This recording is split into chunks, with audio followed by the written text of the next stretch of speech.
Love Me Wednesdays with your podcast founder and host, me, Ajobi Simpini. Woo! Guys, I am so excited for today's episode because we do have someone who's very special and dear to my heart. My bestie, Christina Aviola. She need no introduction. We're going to give her an introduction as well. Okay. This is Christina Aviola, influencer, entrepreneur, mother, fiance, wifey, everything in one. We praise God. God is good. We've been trying to film this episode forever. God. So we thank God. And literally, when I was writing everything down in my journal that day, Christina was the first person on my list. I was like, hello, why would I not have her on there? So I'm so excited that God is actually letting it happen now. So authentically too. Timing. Oh God. Don't play. Okay. And it's so crazy. Like, we're literally been talking about manifestation and just us being here right now at this time. It's literally God's work because we tried it and it just never really worked out. And it wasn't aligning. And there's a reason why it wasn't aligning. Mm-hmm. And it's so crazy because me and Christina have not even seen each other in almost a year. Yeah. In almost a year. And we actually had a little bump in our friendship. A big bump. It was actually a big bump. It was a bump. It was a speed bump. It was a speed bump. And we were like on the verge of like basically not being friends anymore. Yeah. And we were supposed to link up and, talk, even though we did talk about everything via phone and everything. And then she launched Empower and invited me. And that's when things we actually just started getting back on track with everything. And then we're here. God. Oh my God. Dang, now we got to talk about it. No. Let's go. Christina, wait, for the people who don't even know us, how did we meet? I don't love telling this story because... No, you can't tell it. Let's tell it from your point. My perspective. Your perspective for the first time. I remember coming into LIU the first day, and I feel like we met outside. Did we meet outside, during the beginning? No. Where did we met? Inside. Inside? Yes. Where was it? We met inside of, was it the gym? Because we're both on a track team. So the track team comes on campus for everyone. I think it was at first track meeting. So everyone get introduced to each other. And I don't know how you asked me. That's not how we met. Yes, it was. Because they said my name and you were like, are you African? And I was like, yeah, oh my God. And then after that, that was it. That was how we Yes. Damn, and then we went outside because then they had the mixer. And then you were like, oh, this and then you got me. Oh, so that's literally how it was. That's how it was. So we were inside the track meeting, and I think they were calling out people's names, and she heard my last name. She was like, "Are you African?" Christina's she's a social butterfly. Are you African? I was like, "Yeah." She was like, "I was like, are you?" She said, "Yeah." I was like, "Oh my God, Africans unite.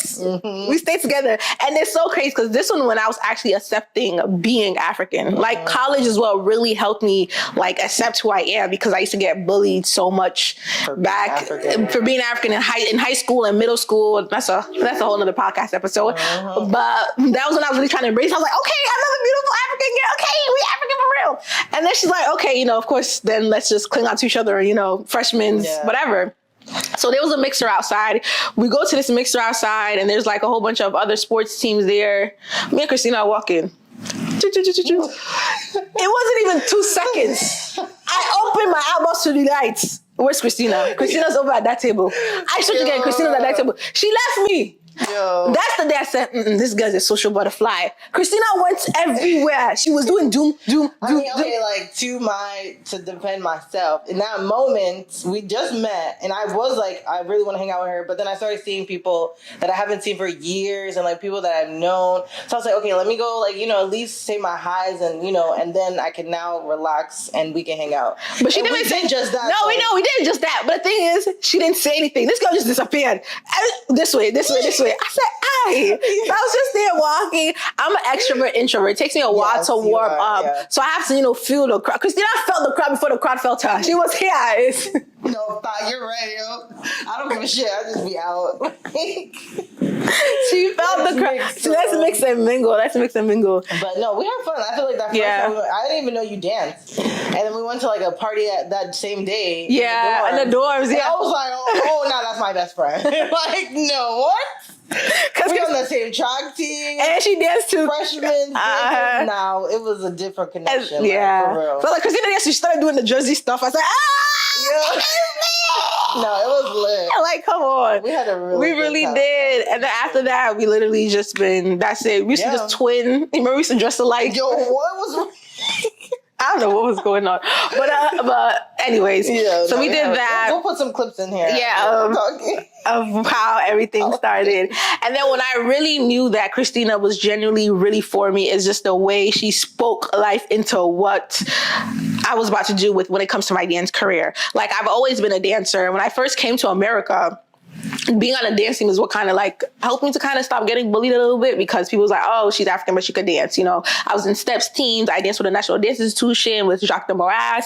I danced everywhere, everything I was doing. Like, but it was hip hop. I was doing hip hop. I was doing step. I was doing drill team. I wasn't doing like any African styles yet, even though I was born and raised into it. I'm Togolese, born and raised, and Togo's heavily influenced with Coupe de Calais. So that style of dance was already instilled in me, but I wasn't really training much in it. And then when we got to college is really when Afro beats really started taking over. That's when like Kukere came out.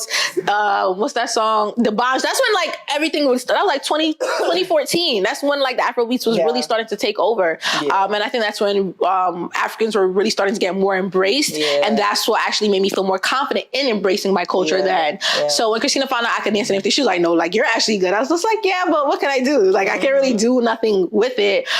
Especially us being D1 athletes, we have practice like every single day. If we're not doing practice, we're sleeping and we're doing enjoyment. So it was really no time to really explore that field. And then we had our homecoming pep rally. It was actually a dance competition going on to win, what was it? A MacBook. And I wasn't going to go in. I just like to see the hype. So I'm just there. Christina said, you need to dance. I'm like, no. She's like, you need to go dance. You're going to win. I was like, no, I'm not. Like, especially when the people that come and do their pumping, locking, and dropping. And she's like, go, go, go. I was like, okay. So I just go in there. Adrenaline took over me. I don't know what I did. I don't know what I did. Yo, there was this other guy. He was like really big, hefty, but he was going in. So the crowd was going like, going sick. I was like, no, don't worry. A Jovi.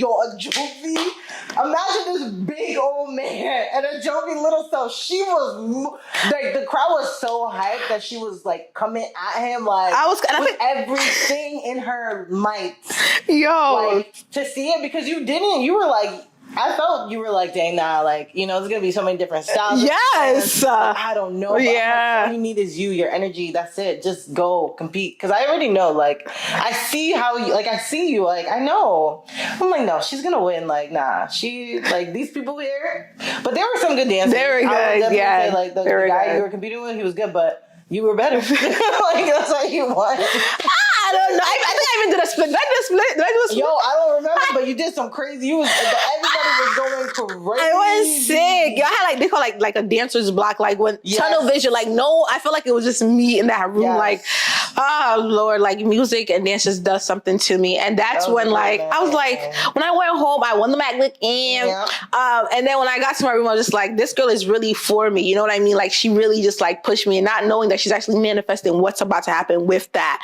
And then being a part of the ASA together, creating routines together, started doing our first videos together. That's when like dancing, where I was just like, okay, you can actually do something with this thing, you know.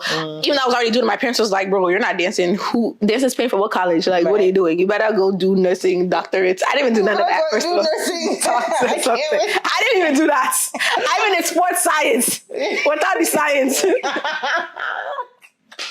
Yo, so I was like, I'm gonna be a disappointment regardless. So come on. Let me just follow my passion. And then actually after graduating, I don't think my senior year, I was able to start taking classes with a lot of the well-known dancers in New York, the African dancers, you know, getting my name out there a little bit, training with them and stuff like that. That's when I really started. It was like, okay, now what is God gonna allow me to do with this passion? And then that was that. But then we started doing videos, went viral. We went viral with a couple of our videos. I don't remember. We went to spring break. So every year for track team, we had spring break. We went to spring break in like, where's the cold place? It was Florida, right? No, before Florida. The cold place. Not the Hamptons. What's that? Virginia Beach.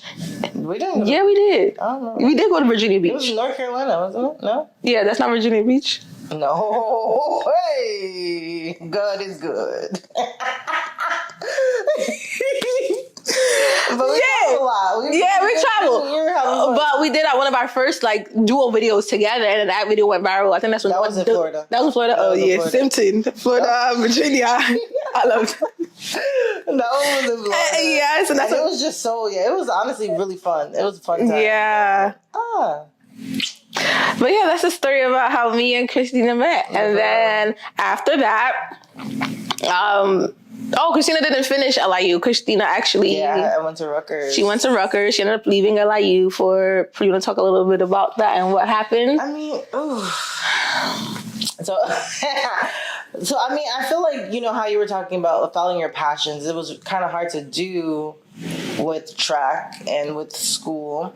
So I started to realize, like, the track team just wasn't meeting my expectations. Honestly, like, in that time, I was holding on to it because obviously they were paying for my tuition.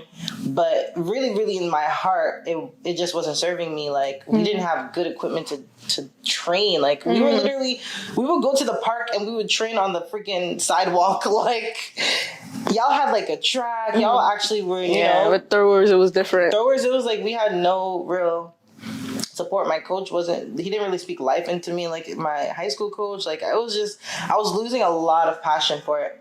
And then I was doing more like content creating and modeling, and I was finding a lot of joy in it, a lot of happiness. I was like, all right, at this point, if they want to take the scholarship away, I'm not scoring, because I wasn't really scoring any points. Like, it wasn't aligning with God's purpose.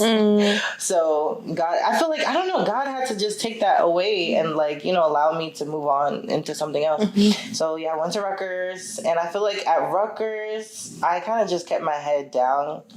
I think because of what happened at LIU, I was kind of like defeated, but I tried not to be too defeated. And I was like, let me at least get my degree, and my parents won't be so ashamed of me. So then I actually started a relationship. So me and Lamar were in a relationship. So it was like, just like, yeah, we didn't see your ass. I was inside the house. This girl disappeared. I did. This girl disappeared. Like, granted, she's this was our senior year, I think. No, junior year. It was 2 years. Junior year. Yeah. So, I mean, we didn't see her like that regardless, but she always came to visit and would like stay, nights and stuff. But then all of a sudden, Christina's gone. Christina didn't even tell us she was in a relationship. Christina was just disappearing. Like, those people when they get relationships, they leave you. It's high. Yeah. It's high. It wasn't even just the relationship, because it was actually like, just life in general. Yeah, it was life, because I'm thinking about it now, and you look back and think, what was I going through? I think it was a lot of shame, just a lot of embarrassment. I was just like kind of embarrassed. I was just like, dang, like I have to really rebuild my life. Like, my parents lost their house. Like, it was a lot. And I didn't know how much it was like affecting my mental health and like my confidence and even my friendship relationships. So like I found a lot of solidarity, like, or just a lot of peace with just Lamar at that time, because like he became like just a safe space, like, no judgment. Literally, like I would just go to him and like feel safe, feel seen and loved. And then we even like at that time too, we lost Seto. Like that was also like really such a hard time. And I was just like, damn, like life is too short. I think once that actually happened, I feel like we actually became a bit more close. Like I was in New York a lot more. And we were seeing each other a lot more. Yeah. Because that's when we really was like, life is so short. Life is so short. Because we didn't even think, like, I know you were closer to Seto than I was, but like, we didn't even think that I never knew anyone like personally. Like, this is someone who I called a friend. It's someone who I danced with that passed away. So it was just like, it was so unbelievable. And seeing how it affected our friends, Steven and Caleb, it was a lot. It was a lot. And that's when we was just like, not a cliche, like life is short, but no, like, bro, life is actually really short. So we did start hanging out more and stuff like that. And even, I think that actually pushed me to also become a better friend, whereas like, it's not always you coming. Like I started coming here as well. Like even came out here for graduation. I think that's when like we were starting to adults, like adulting. I was just like rebuilding. Like this is what like happened. And even before that, I think that was after we had our first falling out. We had a few falling outs. We had a few falling outs, but that was big. Emotional. You have like your emotional blocks where it's like what you honestly have grown out of like a lot. And I feel like just as a human, like we all have that one thing that will hold us back from our true happiness. But like you've had blocks where if you're really down about something, it's like it's blocked, like, and I understand that because I've gone through it too. So, but I think I've always seen you. Like I've always known who you were. I'm like, she having her break, but we gonna eventually connect again. No, yeah, like it was bad. Like I used to like not talk. Yeah. Like I wouldn't talk at all. I remember there used to be times like this is so just oh God, it's so good. Like there'll be times where I don't know, I'll be going through something or feeling some type, and like I would literally walk into the cafeteria and like she's there, her, Jolie, and my friend Liz will be there, and I wouldn't talk to them. Like I would remember I would just walk by and I'll just eat my food and leave. Like I don't. And then they was like, "What's wrong?" I was just like, "Nothing." Like I don't know what it is. I wouldn't even. I think I would greet, but like it would be like some high. But mind you, we talk every day. We sit next to each other every day. We're in each other. Right. Like we're in each other's rooms every single day, and I'm treating them like complete strangers. It'll be so weird. And I would do this thing where when something is going on, the people close to me, I wouldn't want to talk to them. I would talk to everyone else, like kind of like. So I think they're not able to really grasp what's going on, and they don't really care like that. But for people close to me, like family and friends, I wouldn't want to talk to them at all. Like I don't know what it was, and I really prayed over. I was like, this is a spirit. It's really a spirit. Like I would shut down completely, and I'll come back like 2 days later. Hey guys, like weird, and that's just emotional manipulation that I used to do for myself and to my friends as well. And I didn't really know that at the time. And I think it was also to protect yourself. Yeah. Because if like being vulnerable is not easy At all. Not. And even though we knew each other, it was. I mean, it's still pretty fresh. Like just a year in our relationship. So like I always understood because I'm like, maybe she just needs a little space. Like let's just give her some space, you know. So like I think it was like just protecting yourself. Just protecting, and I get it. But I could have gone a different way. We know we grow and learn, and like we've had meetings. I think you guys even sat me down and talked to me about it too. Yeah, and I was just like, I don't know what to tell you guys. Right, yeah, no, that's a fact, yo. Because I really didn't know where it came from. Like, it was just, I would just wake up one day, I'm like, this, I don't feel like talking to nobody. That's it. Like, it would be so bad, and it was so toxic. Like, when I went back home, after I graduated college, we went back to Connecticut. That's when I talked to my sister about it. And she was like, I'm kind of the same way. I was just like, no, this is a spirit in the family. Like, we literally had to pray over it. Like, I don't know when the change happened, but a change definitely happened. When things happen, I would force myself to be uncomfortable. And that's where true growth, I feel like, really started stemming. Like when I'm uncomfortable, no, I'm gonna talk about it now. And I think like that was after I first falling out with over the boy. Remember? Yeah, I'm saying names. Oh, by the way, disclosure, we can't say names on here. Bleep. That's gonna be the official beep. I know it has to be. Okay, even you, unless it's your husband or friends that you still talk to, you can't say any names on here. Okay, cool, please, I beg. I don't want to be sued. We'll just be exposed. No, we'll get sued. It's not exposing, it's sued. I don't even have any money. Please, I beg. Right. So there was this guy that I was, toxic in a situationship with, and so I was in a situationship with him. Clearly, you know, your friends are down for you. When they see that someone is not for you and they're treating you bad, they're not going to like the person. I'm definitely the same way. So they saw this person wasn't for me, but I still kept him around. He came to New York for my birthday, even though we weren't really together, but it was still like, you know, they expected stuff from him. And I don't remember the situation verbatim, but he did something. And I think one of my other friends said something, and I think you said something. And I feel like you guys were ganging up on him. I don't know why, but I think I took his side. And then I felt like my whole birthday was ruined. That was the worst. That was my 21st. That was my worst birthday. I can't remember. Oh, it was the worst birthday in the world. And on top of that, that's when you guys gave me edibles. I'm delivered, guys. I don't do edibles anymore. Thank God. I'm on one right now. But I remember that was actually one of our big falling outs. Yes, that was literally the major one. We didn't talk for months, and you weren't even at the school, so it even made it better because you weren't there. So I was like, I don't need to speak to her. She not at the school. It hurt. It wasn't like I don't have to see right. I'm an out of sight, out of mind type of girl. So baby, if you out there, I'm not seeing you. I'm not caring. But it definitely paid me because Christina was literally 100%. My first friend, like my first friend in college, genuine friend, and like. I was always thinking about you too. Like I was just like, I want to talk to her, but like, I was like, no, like I didn't do anything wrong, and like that pride and ego. Oh my gosh, pride and ego in any type of relationship will be the downfall of any relationship. It's 100%. Such a downfall, and I don't even know who hit who up first or whatever. But I can't remember. But I feel like maybe I reached out to you. I feel like I had to. I was like, I have to reach out to her.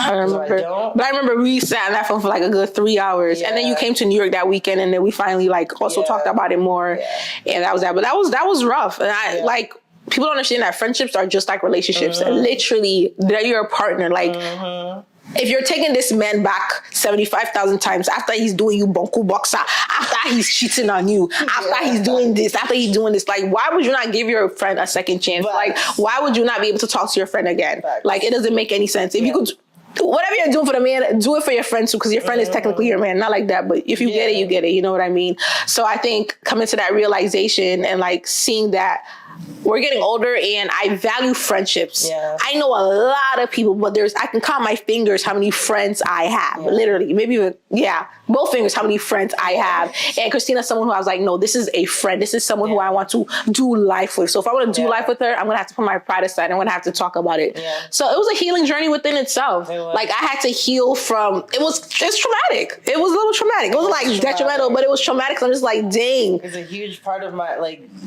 we became very close. Like you're a huge part of like my life, my story. So it's like, damn, like I can't even talk to Jovi no more. It was even like, it was actually really emotional. I think even when we have our falling outs, like that's always what I think about. Like our last one, I mean, we could talk about that. The last fallout. I think it was just like life happening. And like, I think at that time, I think you were just feeling like I wasn't being a good friend at that moment. Like you needed like that support, that emotional support, that physical support, and I wasn't there. And then me, I'm like, damn. Like it was really hard because I'm like, I have my family, I have this, like, I have so much going on. Like I had to really prioritize, and I was like, dang, I'm not prioritizing my friend. So it did give me a bit of anxiety because I was just like, oh my God, Joey's mad at me. Like, I don't even know what to do. Like I was having a lot of anxiety, and I told you about that. And like, that's also part of like my own self-love journey. Like when I'm starting to feel that anxiety, like I have to say something, or at least I have to like just make it be like, you know, at least let you know like how I'm feeling. But at the same time, I was like, no, I need to be there for Joey, because that's like one of those friendships that like I never would ever want to lose. So I was just like, what can we do? Like, how can we fix this?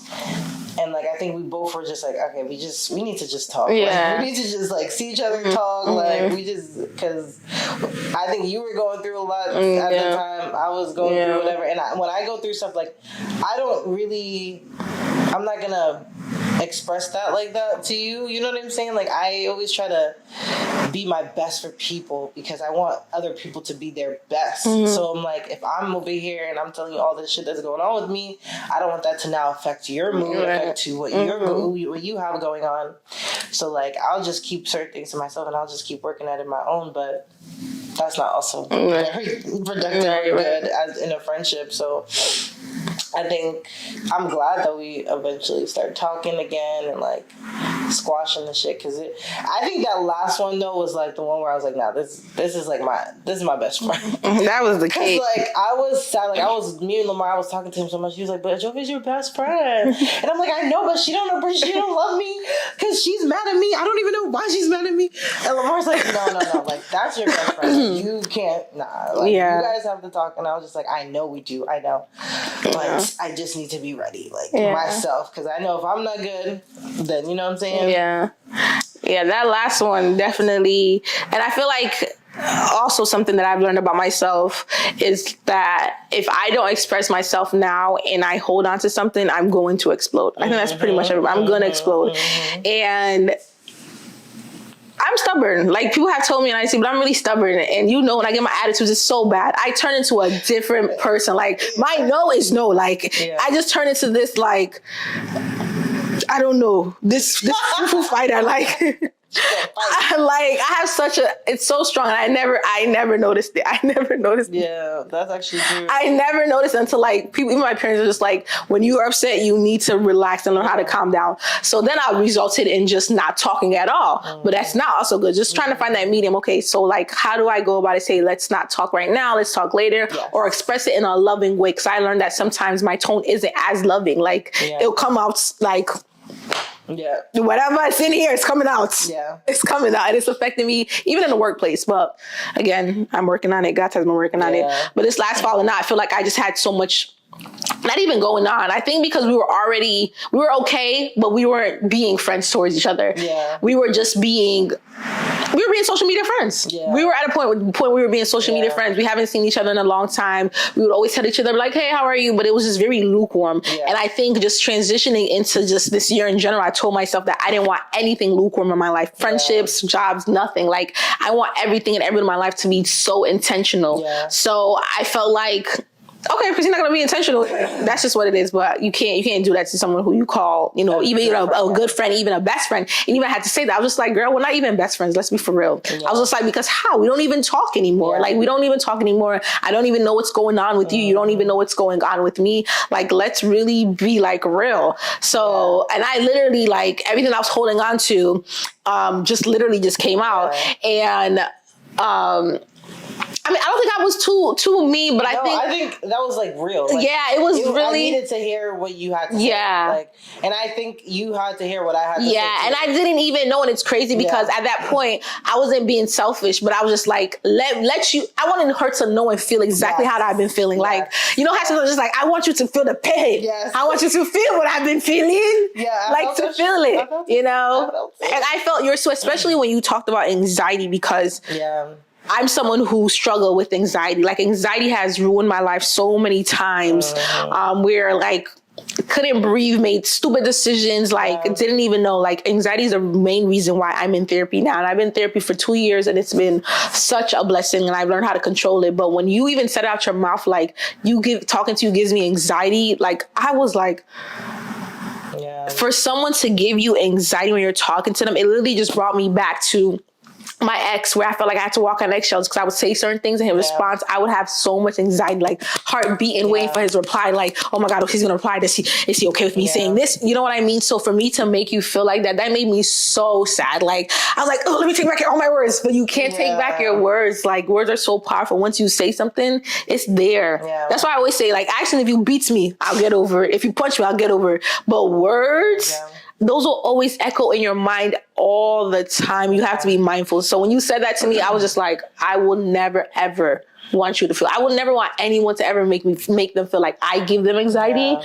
It's like, oh my gosh. So that's when I was just like, okay, like, let's figure this out. Like, even before that, even if we're not going to figure it out, I was just like, you know, definitely apologize. Even to this day, like, for me to even make you feel like that, Christina, like, that's not even, I don't think it's it wasn't in your intention. No, definitely not. And I know that 100%. I think it was just at that time, like, I was struggling with anxiety and I was just like it was like, you know, like you be like texting back and I'm like, oh my God, what's she about to say? Or like, I'll see your text message and I'll get like anxiety. Like, I'll start getting, you know, because I don't know what you'd be saying. And I'm like, what is she thinking? And then I'm just like, oh, I don't know. Like, it was overwhelming. And I don't think it was your fault. I think it was just like, you know, when I'm like going through a lot in my life, like, I kind of close off. Like, that's why I started social media, because I built a lot of relationships with people. And I'm like, okay, with social media, I can at least stay connected with people and go through my own things in my own. And they don't have to know. And nobody will ever have to know. And like, I don't ever have to have bad energy. Like, my good energy would be social media and I can continue to connect with people.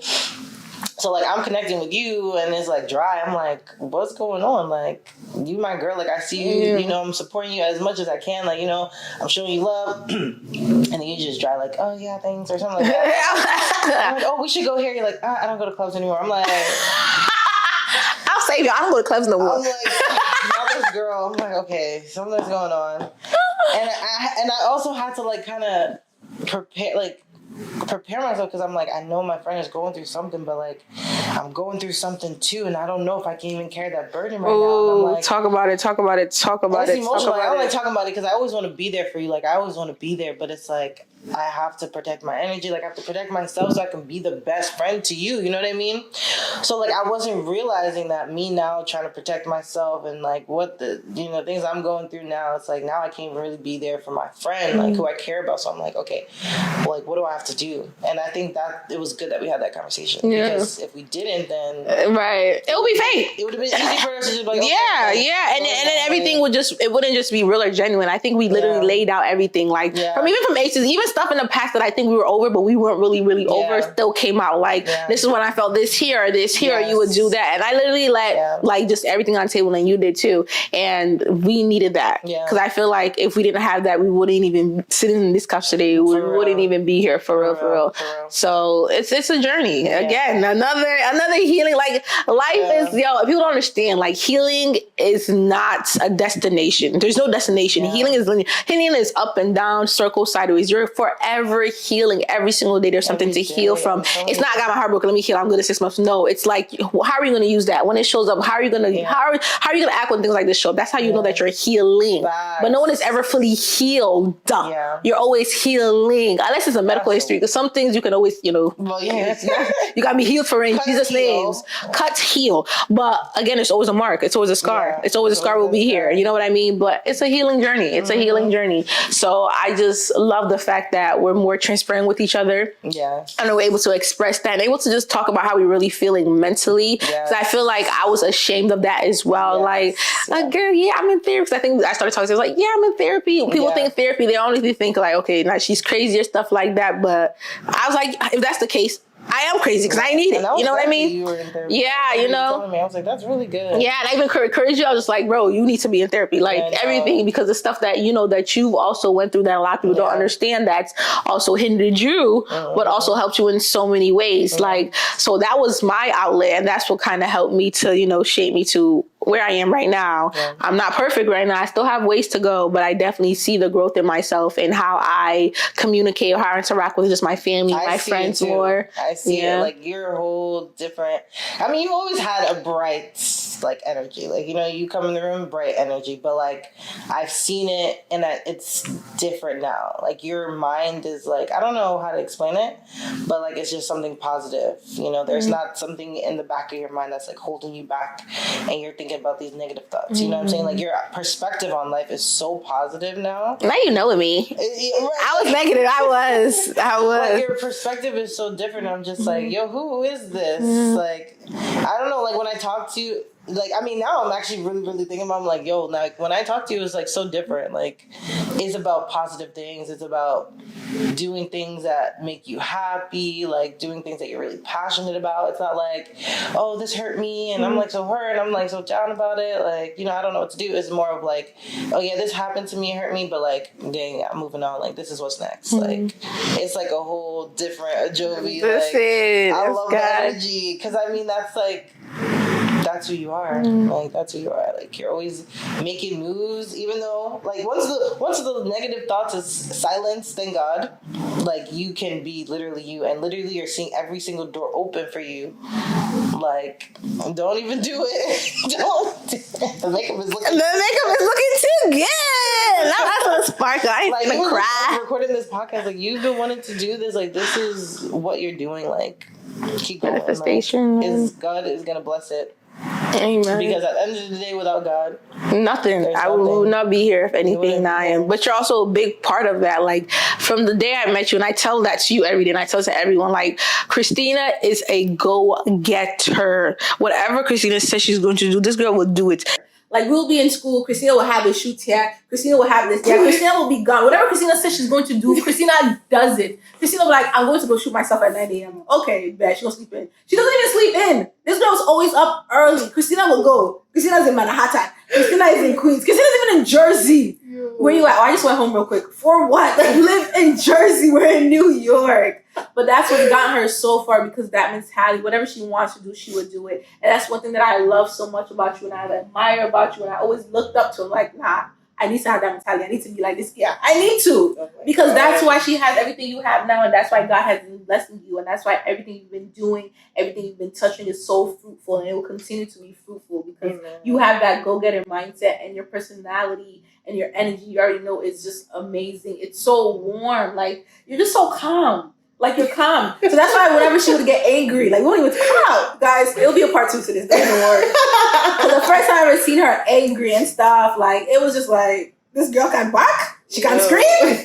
She can't scream. Because Christina's so nonchalant. Everything. She's like, huh? it's okay, it is well. It's okay, Shad. That's literally her for everything. And when she's sad, she'll just be quiet. She'll be like, okay, that's you. And you start doing this. Okay.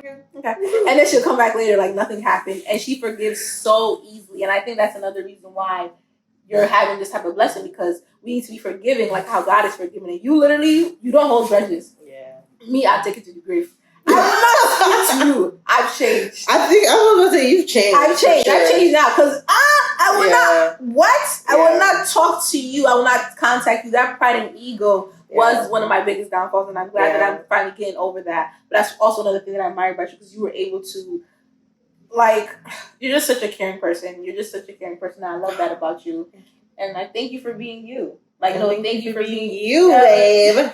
No, thank you for being you, because even on this journey that I'm going in, you are so a pivotal point. Like, even though we've had our ups and downs, like, just like I'm a part of your journey, you're literally a part of my story. Because my story, literally, it's always started, but I feel like college when we're growing up and really adults. Exactly. 30 years old. Daddy? Are we really? Daddy? That's I thought I was about to be 27 years old. We're still in our 20s. Come on, please. It's 30. It goes 25, 30. Like, yeah. I feel like 30 is a good year, though. Like, 30 is a good year. Who was I talking to yesterday? I don't know who I was talking to. I was just like, I'm not scared of 30. I'm not, Like, I'm actually excited. Like, I be seeing, especially black women. Black women glow when they hit 30. I don't know what I'm telling you. They start shaping out. Like, your confidence level grows a lot. If I shape like my sister, God, I'm going to be winning. No, your sister's body. In the body, and then she's coming like that. I can't wait to be 30. I can't wait.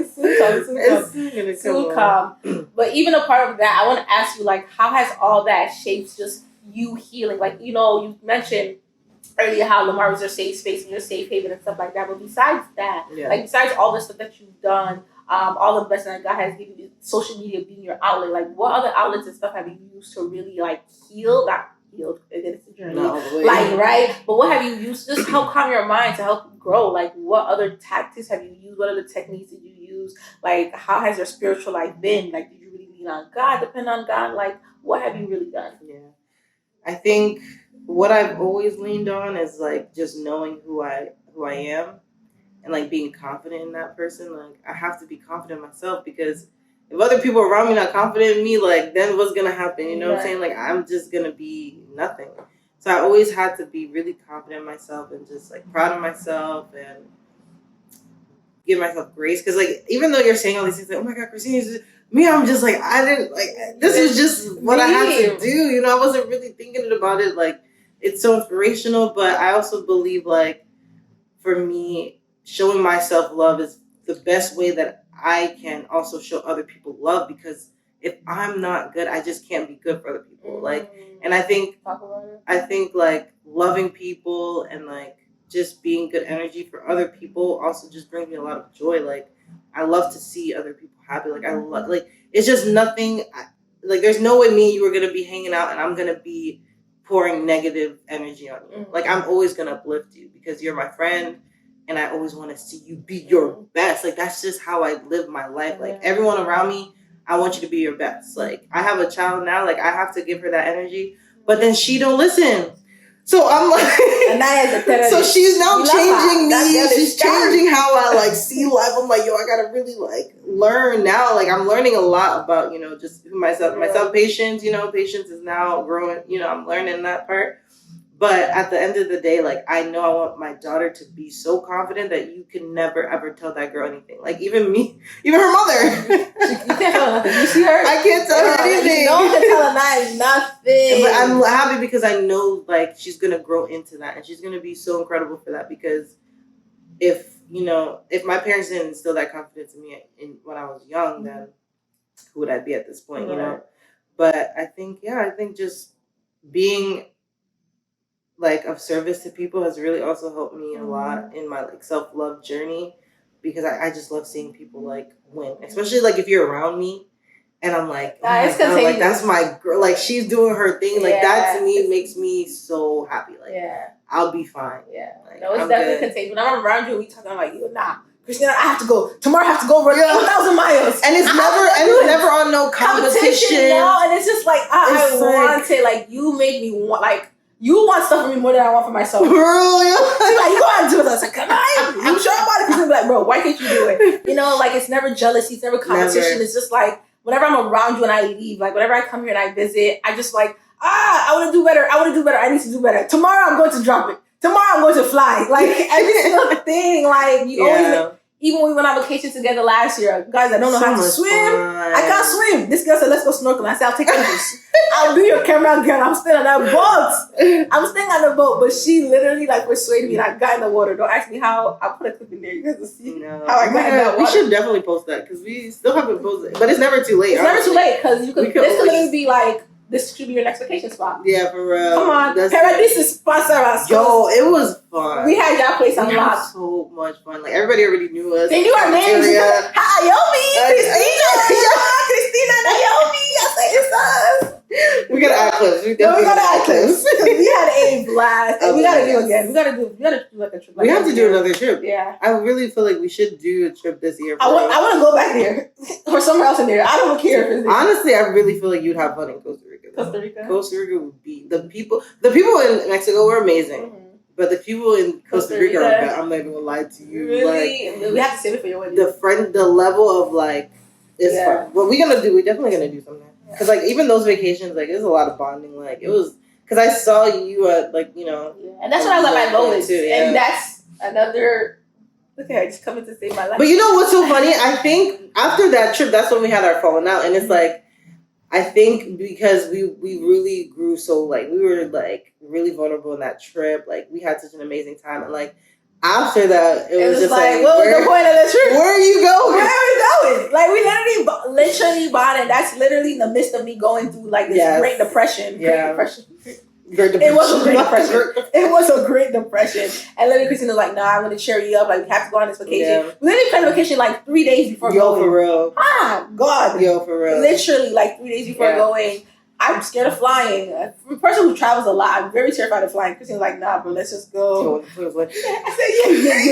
When it goes down, I said, yeah. I hate the feeling of it was so much fun. It was fun. I was happy to be there, like to actually help you through that too. But. Nah, you did. That trip definitely is when I really started to get my joy back a little bit, and not just use like outside stuff to make me happy, but really just be happy within myself and really practice gratitude. Like, God, I'm literally in Mexico. I've never, like, Mexico, and I'm here with you, and I'm doing so many things that I've never done. I'm eating so many things I've never ate before. God is good.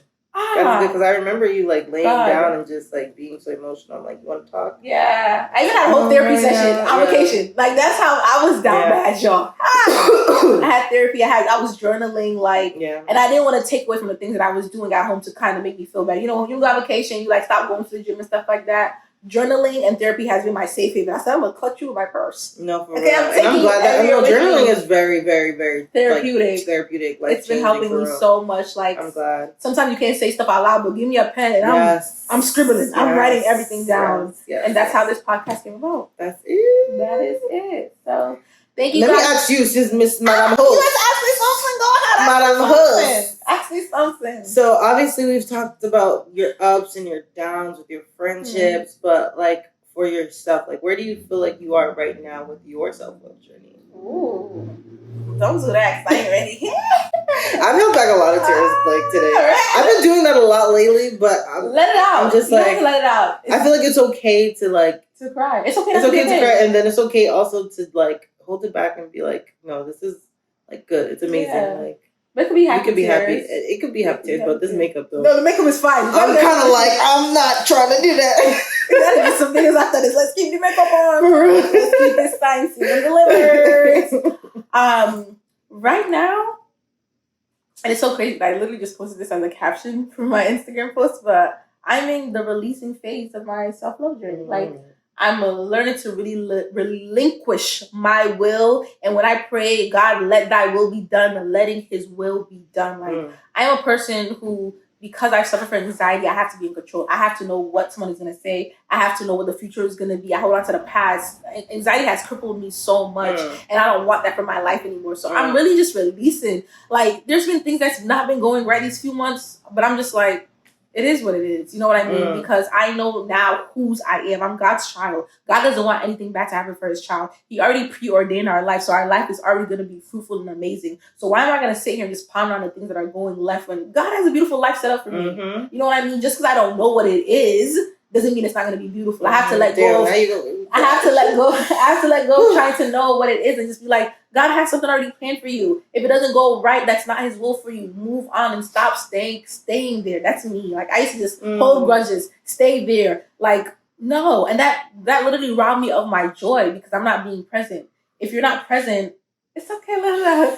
If you're not present in the moment, you can't say that you believe in God and you're practicing gratitude. Yeah. Because if you're practicing gratitude, you have to know that God woke you up this morning. That's something to be grateful for you. The space that you're in right now is not a space that you were in yesterday or the day before. Where I am in this month is crazy because this was the peak month of my depression season. And now this month has been the most fruitful month I've had all year. And this month last year, I was in shambles. I was in tears. I didn't feel like I was enough. I didn't feel worthy. I felt so ugly. I just felt so uncomfortable. I was like, oh, no, get the tissue. But look how far he's brought me. And if it wasn't for him, I would not be where I am today. He literally brought me through the pits of hell. And like, right now, I'm just releasing, adapting, and just letting his will be done. Like, this journey has not been easy. It's not over, far from over. But I just give him all the glory and the praise because where I am right now, I can say that I'm genuinely okay. And I'll put on a facade. Like, I'm okay, but I'll go home and be crying. Right. You know, like, I'm good. Like, I'm good. There's so much more that I do want, you know what I mean? But God's timing. I'm grateful for where I am. I'm grateful for the space that he's given me. I'm grateful for the mindset. I'm grateful for the opportunities that are coming for my family, for my friends, for you, for giving, you know what I mean? For bringing me on to so many things. I'm just grateful. I'm just so grateful. And I think you were talking about this in also one of your posts a few days ago. Like, the more, like, when you're feeling down and you really practice gratitude, it really changes your things. Like, I'll be in a car and be like, God, like, I'm driving. Like, it's me. Like, I'm driving. God, you literally, this is my own car. I bought this car with my own money. Like, who would have thought I can afford this car? Like, I'm driving. I'm literally going to places. You're beautiful. You're healthy. I'm healthy. Right. A roof over my head. I'm making money. You have money. You have food. I have so much life to be grateful for. Like, so much of life. So much. And you literally saying that, it's literally like, I've been practicing it. Like, but you saying that, I'm seeing that your post and you seeing that other people really do it. I want you guys to really take away from this too. Like, whenever you're feeling down or not enough, whatever the case may be, take a moment to just sit. And really just look at your surroundings and just be grateful. Even the smallest thing, like, God, I'm alive today. I'm breathing today. That's okay. I'm not in a hospital today. I can speak on the phone with my friends today, with my family. Pick at least one thing. Even if you're not living in the circumstance that you want, just at least one thing to be grateful for. I'm pretty sure. There's so many things. So many things. It will shape your perspective. The little lip gloss that you have in your pocket. The shirt you have on your bag. Your bag. That, like, practicing gratitude has really changed my life. Literally. Like, I'm just so grateful. Anything bad that can happen to me, it has happened. Like, I'm grateful, like, for you to be here right now, like, for us to be, like, for our friendship. I'm so grateful for our friendship. Like, it is so important to me. Because I don't have, like, I meet people, like you said, like, you meet people every day, but it's like, to be honest with you, like, family, I don't include family, but friends, I can look at my hand. Like, you had two hands. But, like, I'm very nice to people, but, like, friendships to me is, like, you know, I will do anything to, like, see my friend happy. Like, I will do anything that I can to, like, make you happy. Or, like, you know, to be there for you. Like, that's how I see you. And it's like, oh, okay. And it's just like, it just makes me happy. Like, hearing everything you just said, like, it makes me just so happy to know, like, you're in that place. Because I know, you know, where a dark place is and how it can really mess with you. So I'm happy to hear like, music to my ears right now. Like, so happy. Like, I'm just okay. You people do make me cry. This makeup. Oh, I'm going to go eat and like live live, but live live. Nah, I'm just definitely so grateful. But thank you guys for tuning in. We'll definitely be doing a part 2 with Christina. You could always follow her on Instagram, TikTok, and YouTube. You want to give them your handles? Okay. My name is Christina Viola. Well, I didn't even introduce myself. You did. I introduced you, but it wasn't even formal. We can do an introduction after this, actually. We can just record an introduction. Okay. But you can follow me at CHRISTINA, Abiola, ABIOLA, on Instagram, TikTok, whatever. YouTube, everything is the same. Yeah, whatever. Reach out. But yeah, eventually it's gonna be different. You know, I'm like taking it back from me right now and kind of like focusing on the mission, which right now is like blank. We don't know, but you know, more to come. There's so much more to come, yeah. And yeah, I think self-love is just, you just need it in your life. If you don't have no self-love, there's no Wednesday. There's no Wednesday. There's no self-love. There's no Wednesday. There's no Wednesdays. Okay, without no self-love. Come on, baby. You need it. Stay tuned for part 2. Thank you guys again. See you next time. Bye.